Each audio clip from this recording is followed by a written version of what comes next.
Bienvenue. Non, c'est pas ça mon intro. Hello. Un petit Yeti.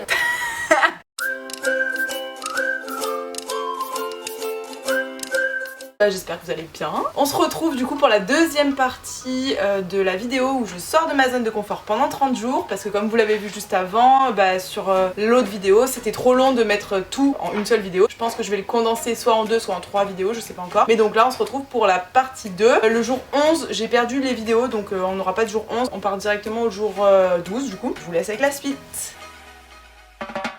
Alors aujourd'hui, je vais remonter un meuble. Ma mère, elle est allée chercher un meuble chez une vieille dame. Enfin, c'était même pas une vieille dame en fait, j'ai dit n'importe quoi. Ma mère, elle connaissait des gens du coup qui déménageaient et qui voulaient se débarrasser d'une sorte de buffet. Je sais pas, elle a voulu le récupérer. Donc ils nous l'ont démonté à moitié, on l'a transporté dans la voiture.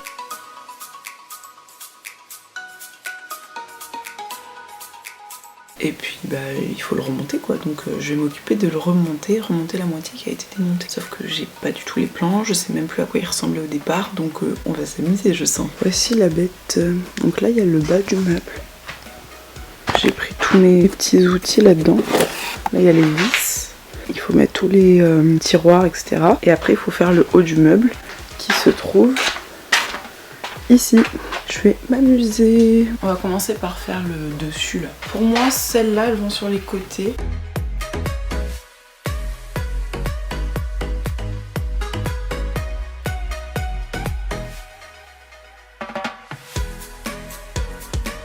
J'arrive pas. Ça va jamais tenir. Comment je vais faire pour tenir ça toute seule? Je vais pas y arriver, hein. Il y a tout le monde qui dort en haut, ils vont me tuer. Mais ça rentre pas, hein. Vous savez quoi? On va faire ça au sol parce que sinon j'y arriverai jamais. Donc, je prends le toit, on va mettre les planches sur le toit.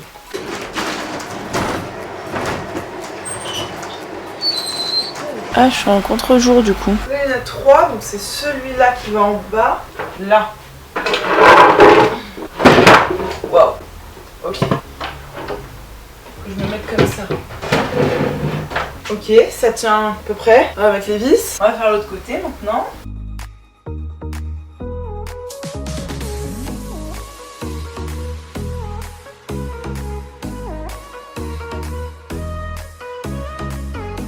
C'est un peu chaud. Il est où ce putain de trou? Comment je vais le mettre là maintenant? Comment est-ce que ça va tenir là-dessus? Pas bouger. Ça c'est des énigmes. Il y a un petit truc comme ça, je ne comprends pas. Et après il y a ça. Est-ce que c'était le truc qui allait là? La réponse est non. Il y a des choses que je comprends pas trop. J'ai quand même le pressentiment que ça va là, donc je vais le mettre. Bref, je vais poursuivre ma galère et je vous retrouve une fois que c'est terminé. Ok, j'en suis là. Bon, ça c'était déjà fait du coup. Et moi j'ai rajouté ça. Va falloir que je le soulève. Ça va être compliqué. Et j'ai un autre souci, c'est que j'ai cette putain de truc là, celle-là. Mais je comprends pas où elle va. Donc ça se trouve je vais pas la mettre, enfin je sais pas. J'ai réussi, j'ai fait toute seule. Je suis fière. J'ai mis toutes les étagères, ça y est. Il manque juste les portes et le derrière. Et après c'est terminé. What?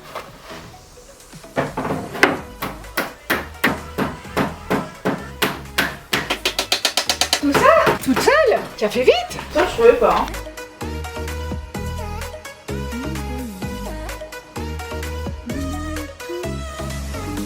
J'ai bien galéré avec les placards. Mais voilà, c'est fini.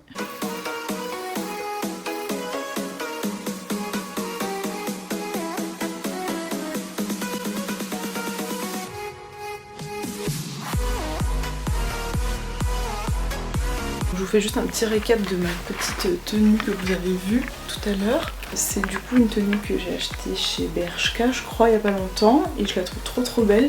Mais juste elle a des inconvénients, c'est qu'elle est super moulante. Le haut j'aime bien, genre c'est trop mignon. Puis après le bas, déjà quand je mets pas de ceinture ça fait trop chelou. Et du coup le bas, vers ici, voilà, on voit tout mon ventre et tout. Et puis elle est courte quand même. Ça me met bien en dehors de ma zone de confort. Mais enfin je l'adore, elle est trop belle. Et elle est super confortable en plus parce que c'est une matière un peu genre en velours quoi, toute douce. Donc trop confortable. C'est juste que ça me met pas forcément dans ma zone de confort la plus totale.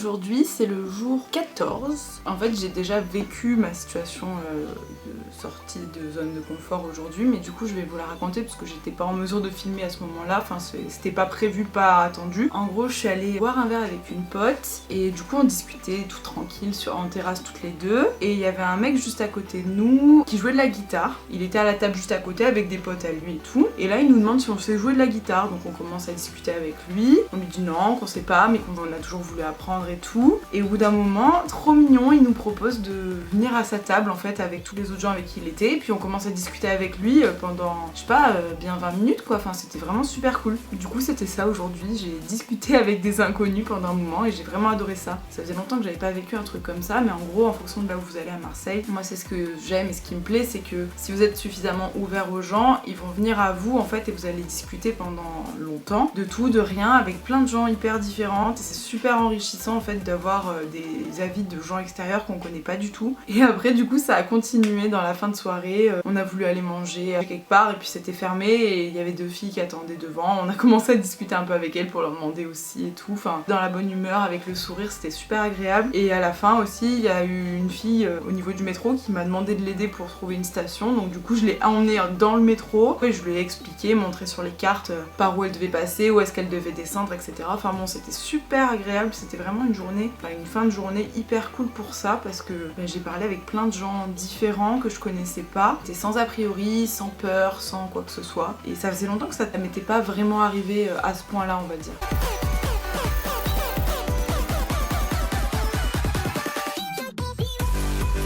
Dans mon lit, je vais encore une fois sortir de ma zone de confort, je vais changer un peu mes habitudes on va dire, pour me forcer un peu à me cultiver, parce que c'est important de se cultiver. D'habitude le soir j'ai pour habitude de regarder les Marseillais, enfin là du coup pas les Marseillais en ce moment, mais Objectif Reste du Monde, donc la culture elle est pas au top level quoi. Et aujourd'hui j'ai décidé de regarder un documentaire qui s'appelle Demain et qui date de 2015 je crois. C'était un documentaire qu'on m'avait conseillé depuis longtemps et que je voulais regarder, donc je vais regarder ça, mais je vais pas le regarder en entier parce qu'il dure 2 heures, et je vous dirai plus tard quand je l'aurai terminé ce que j'en ai pensé. Une information qui annonce la fin possible de notre humanité. Il y a 3 ans, Cyril est venue me parler de cette étude, alors que j'étais encore enceinte. Elle disait que mon fils grandirait dans un monde où l'eau, la nourriture, le pétrole viendraient à manquer dramatiquement, où des villes entières pourraient être englouties par les océans. Elle suggérait qu'une partie de l'humanité pourrait disparaître d'ici la fin du siècle. Mission. Well, Mary's daughter made up the name. Les principales compagnies du pays, comme Dong Energy, transforment actuellement leurs usines de charbon en usines de biomasse. Celle d'Avdor est l'une des plus efficaces du monde. Elle utilise des déchets de foresterie et la paille fournie par les agriculteurs locaux pour produire de l'électricité pour 1,3 million de foyers et du chauffage pour 200 000 familles du Grand Copenhague. L'agri-énergie utilise des serres où le sol est consacré à l'agriculture et la moitié du toit à la production d'électricité. Ces serres protègent les cultures des ouragans, permettent de récupérer l'eau de pluie et de rendre les sites autonomes en eau. L'entreprise Akuo les met gratuitement à disposition des agriculteurs en échange du droit d'exploiter les toitures. Un partenariat gagnant pour tous. Est-ce que c'est bien raisonnable de circuler en ville avec une voiture qui fait 1500 kg pour transporter un bonhomme qui pèse 70 kg? Il y a quelque chose qui ne va pas. Et on est habitué à ces choses qui ne vont pas. Et ensuite, la voie comme un gisement de ressources qu'il faut épuiser jusqu'au dernier poisson, au dernier arbre, etc. La différence entre le comportement animal et le comportement humain, c'est que le lion, quand il a mangé une antilope, il digère son antilope, c'est tout. Le lion ne saute sur l'antilope que quand il a faim. Il saute pas pour la détruire, ni pour l'engranger, pour vendre aux copains. C'est là la différence, c'est que l'être humain, dans sa prédation, il passe par l'accumulation. Finalement, dans quelle finalité? La finalité, c'est de gagner de l'argent. Bon, je vais arrêter de vous spoiler plus. J'ai regardé la moitié du documentaire donc ce soir du coup. Franchement, je vous le conseille, il est super intéressant. C'est des choses qu'on connaît en vrai, qu'on sait maintenant parce que là, il date de 2015, mais il est toujours d'actualité vraiment et franchement, il est très intéressant. J'ai appris plein de trucs sur toutes les actions qui sont menées dans différentes villes, etc. En gros, c'est un documentaire, vous l'aurez compris, un documentaire sur l'écologie et sur les moyens à mettre en place en fait pour s'améliorer. Donc j'ai juste vu pour le moment la partie agriculture et la partie énergie. La partie d'après là c'est repenser notre économie et je sais pas ce qu'il y a après donc c'est surprise. Je vous le conseille, il s'appelle Demain. Voilà, c'est tout.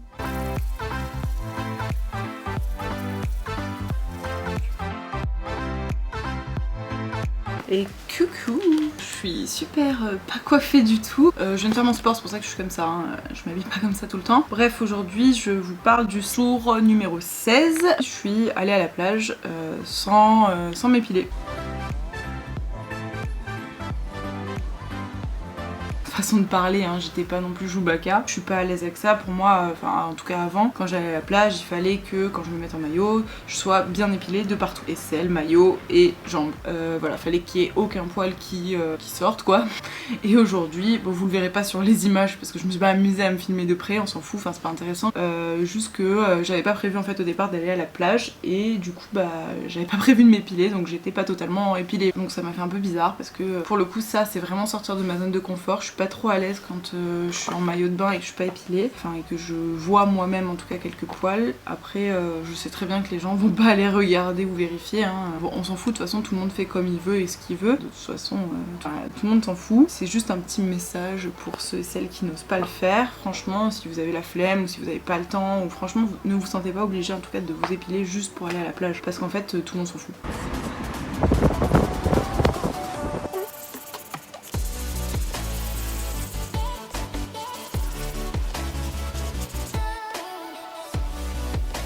Donc en fait je vous parle après avoir réalisé ce défi parce que bah, en fait j'étais en week-end donc j'ai pas pris le temps de filmer. Et en gros mon défi ça a été de partir en voiture pour partir en week-end. Sauf que la route durait 6 heures pour aller rejoindre mes petits potes en plein milieu de la France. Un endroit où il n'y avait pas de train possible à prendre, donc du coup c'était sûr qu'il fallait que je prenne la voiture. Je vais être honnête avec vous, j'ai réussi sans réussir parce qu'en fait j'étais pas seule à conduire, j'étais avec un pote, heureusement, parce que franchement faire 6 heures aller puis après 6 heures retour dans un seul week-end, ça aurait été très compliqué pour moi. Mais du coup on a alterné un petit peu, il a beaucoup plus conduit que moi très honnêtement, mais on a conduit tous les deux et ça s'est très bien passé. Et donc du coup je peux dire quand même que c'est validé, surtout que j'ai passé un week-end trop bien avec tous mes potes.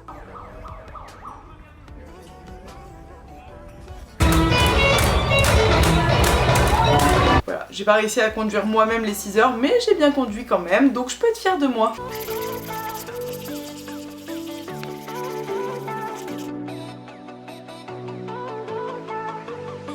Aujourd'hui en gros je vais planifier le cadeau de mon copain, son cadeau d'anniversaire, parce qu'en gros son anniversaire c'était en février donc ça remonte, mais je lui ai offert un cadeau, je lui ai offert un vol en parapente. Sauf que je voulais pas lui faire en février parce que je suis même pas sûre que ça se fasse, et puis du coup je voulais attendre l'été pour vraiment lui offrir. Donc en fait je lui avais juste dit que je lui offrais ça. D'ailleurs je lui avais offert un petit Playmobil qui faisait du parapente pour faire, il faisait du parachute parce que j'ai pas trouvé du parapente, pour imager son cadeau. Et puis maintenant c'est l'été donc il faut organiser le truc. Du coup il faut appeler pour réserver etc. Et donc si tout va bien on croise les doigts, c'est à dire si on peut vraiment le faire. Le parapente il faut pas qu'il y ait trop de vent sinon c'est mort, il faut pas qu'il pleuve sinon c'est mort, il faut pas qu'il y ait un confinement sinon c'est mort. Mais à part ça on va pouvoir peut-être le faire. Je vous le filmerai dans une prochaine vidéo qui normalement devrait sortir un petit peu plus tard aussi dans l'été, et puis si j'ai pas le temps de la monter dans l'été ce sera vers l'automne quoi. Je dois juste planifier ça parce qu'en gros si vous voulez on va faire un petit road trip en France, et donc il y a un des jours en fait où j'ai prévu le parapente, donc il est au courant hein, qu'on va le faire. Il fallait juste que j'ai l'endroit en fait où réserver parce que un peu compliqué sinon de savoir où réserver si j'ai pas l'endroit de nos vacances. Aujourd'hui je finis de planifier parce qu'en fait si vous voulez voilà du coup j'avais commencé à planifier on va dire.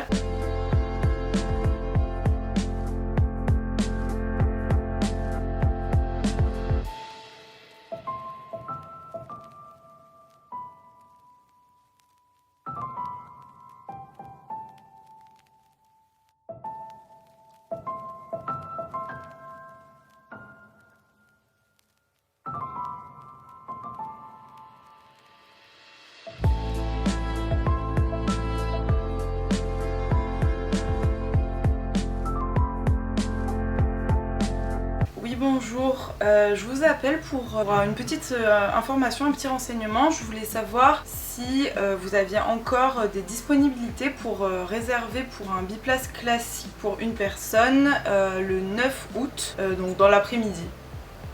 Non, c'est pas pour moi, c'est pour un cadeau, mais je serai sur place pour régler et pour assister au vol. Ah super, oui 14h c'est très bien. D'accord, j'emmènerai mon chéquier, ça marche. Ok, bah super, merci beaucoup, au revoir. Bon bah voilà, du coup ça y est, c'est réservé.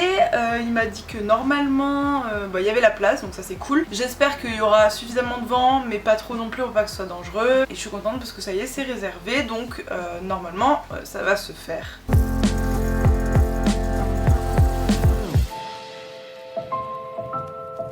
Et salut, je pense que je filme en contre-jour aujourd'hui, mais j'espère que ça ne vous dérangera pas trop. Et aujourd'hui, je vous filme ça après y être allée en fait, parce que ça s'est déjà passé, mais en gros, je suis allée visiter un appartement qui appartient à ma famille depuis des années, et en gros, il était en travaux, en rénovation, et donc là, j'étais allée le voir, parce qu'après, je vais sûrement aller habiter là-bas, donc il y a bientôt des petites choses qui vont arriver aussi niveau décoration, je pense. Pas tout de suite, mais bientôt, je pense. Donc je suis allée visiter l'appartement avec mon papa. Je vous mets des petits extraits tout de suite, ce sera plus simple.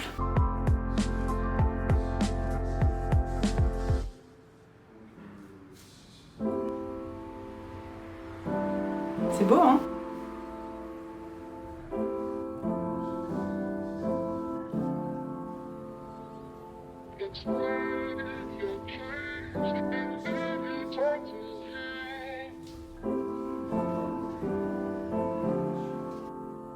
Vous avez vu, c'est trop stylé, j'adore. Ça va être trop cool. Franchement, j'ai déjà plein d'idées qui arrivent dans ma tête pour faire de la déco et tout ça, pour acheter des meubles d'occasion et tout, donc je vais tout vous montrer si ça vous intéresse. Et en fait, j'y suis allée en moto là-bas, faire la petite visite. Et c'est parti. Et du coup bah ça faisait super longtemps que j'avais pas fait de la moto, ça m'a fait trop bizarre. Et avant, quand j'étais petite, j'en faisais tout le temps parce que mon père il adore la moto, il en fait depuis des années. J'adorais faire de la moto quand j'étais petite, je trouvais ça trop cool, j'adorais la vitesse, j'adorais plancher dans les virages et tout. Et là je suis remontée sur la moto, honnêtement j'ai eu peur les gars, j'ai eu peur. Les accélérations, j'ai cru à chaque fois que j'allais tomber parce qu'il n'y avait pas de top case derrière, du coup j'avais trop tendance à pouvoir tomber super facilement. Fallait que je m'accroche derrière, mais enfin c'était une galère. Du coup j'étais pas trop habituée, et à un moment mon père il a fait une accélération de fou et il y a ma jambe, elle est partie en l'air comme ça. Il m'a regardé en mode wow, tu vas t'en aller, tu vas tomber, je vais la perdre là. J'ai eu un peu peur, j'avoue, mais ça va, tout va bien, j'ai pas eu de problème, rien de cassé. La morale c'est que je suis plus trop habituée à la moto et qu'il va falloir peut-être que j'évite d'en refaire. Pour le coup, ça m'a vraiment sorti de ma zone de confort. Je suis désolée, j'ai pas pu filmer pendant que j'étais sur la moto parce que comme vous pouvez vous en douter, c'était pas très stable pour moi. Donc j'ai pas eu envie de trop filmer quoi. J'ai surtout essayé de m'agripper, de m'accrocher. Je me suis tellement accrochée que en fait j'avais mes ongles, ils rentraient dans les paumes de main comme ça et ça me faisait super mal. Vraiment la grosse bolosse quoi.